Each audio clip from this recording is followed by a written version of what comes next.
Hey guys, welcome back. Today's video is going to be about a new doll that is up for grab in my Etsy shops. It's called Soleil, the Nightwing Phoenix. So stay tuned. So as usual, I'm starting off with that resin cast of something that I have sculpted in monster clay, molded in silicone, and then cast in resin. But this time I cast some glass eyes inside. I know a lot of you have been asking for tutorials if you follow my Instagram and stuff, but I'm not sure whether I'm going to do a tutorial on that. I might do it for a Patreon because I'm planning to start a Patreon for certain tiers. But yeah, at the moment I won't be doing one for free, just because it's something that I've developed for a long time, and yeah, I just think it's worth a bit more than for free.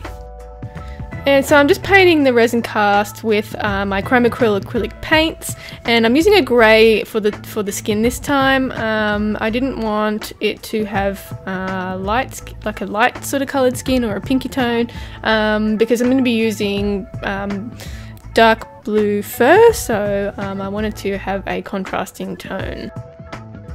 So as usual, I create a little story for the dolls that I make and put up for sale, so I'm going to go through the story now. Nightwing phoenixes are stern creatures. They generally are nocturnal and tend to linger in the shadows.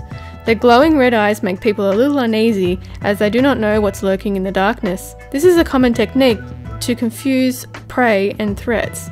The phoenixes are solitary creatures and will find a long-life mate, reuniting again come mating season and then separating once the chicks are grown.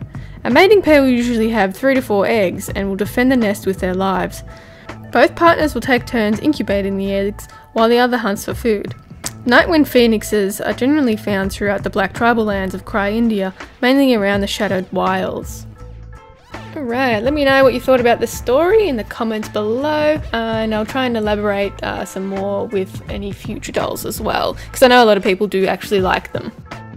Alright, so right now I am painting the beak and around the eyes with black acrylic paint, and I like to have a darker ring around the eyes. I just think it brings out the eye colour a little bit more. So I have done it in most of my phoenixes that I've made, or even griffins as well. I've had a darker ring around the eye. I just really like the way it looks, and it makes them look a bit more sinister as well. So I did put quite a few layers of paint on the head, even though I'm going to cover most of the head with fur this time rather than feathers, because a lot of my other phoenixes were covered in feathers on the face, but this time I decided to go with the fur just to see how it looks, and I've also done it on my griffins as well, and I really like the way it looked on there. Moving on to the claws, and this again is another cast of a sculpture done by me, and it is a resin cast, and I'll be doing the claws a black colour and the skin a grey colour, just like the face. And before I put any paint on these resin pieces, because resin is quite slippery, I will put a undercoat layer of white to begin with, and the white is like a background paint. I don't exactly know what it is. It's just acrylic paint that has a really good tooth on it. I can't actually find it again, so I'm kind of screwed if not screwed. I'll just have to find something else if I can't find it again, but I really like the way the texture is because it really makes the paint stick to the resin.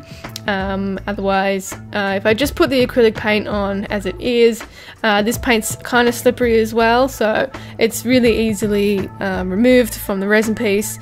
So you really want to get something with a good tooth on it before you add any paint.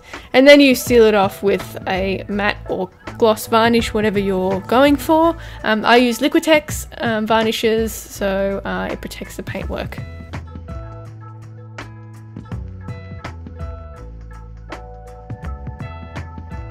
So once the paint has been put down, I'll then go over with a darker wash, and I am just watering down some black paint, and it's going to run into all the little crevices. So had I just left it grey, all of the little details that I had sculpted into the feet just would have disappeared into the paintwork.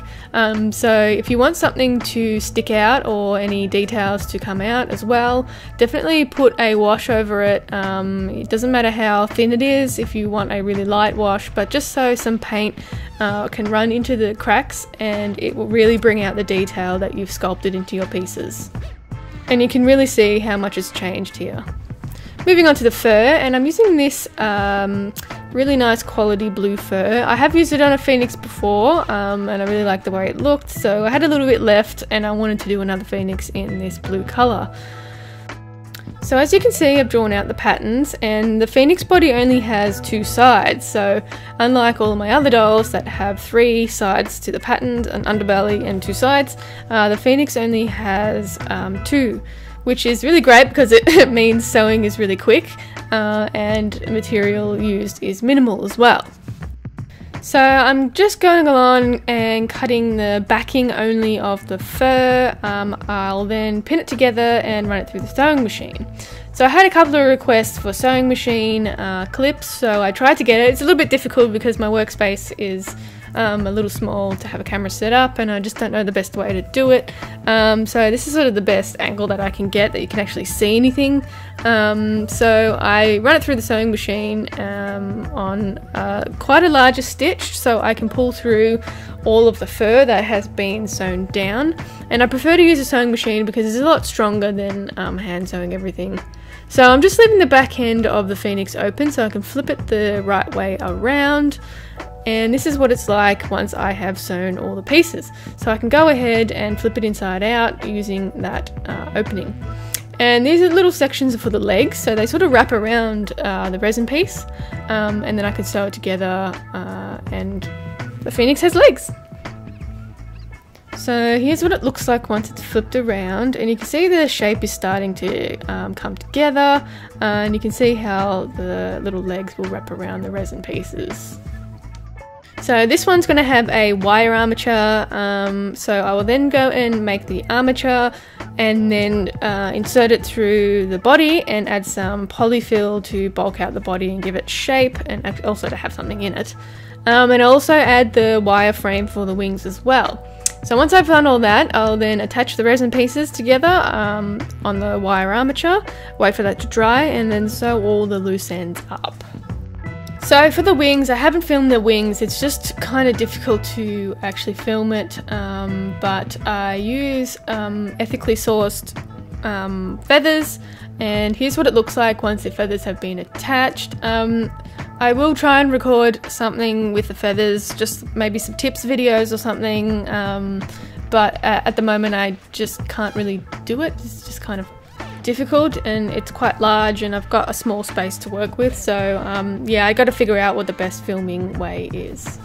So this guy will be available in my Etsy shop. The link is in my description if it hasn't already found a home. I also have some little critters there that need a home as well, so definitely check it out. And I probably won't have any dolls going up for a while. I have a large commission that I'm doing. It's a surprise.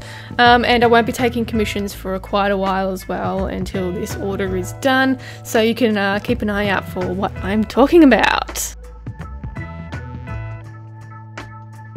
Alright, that's it for me today, guys. I hope you enjoyed the video. If you did, give it a thumbs up, and don't forget to subscribe.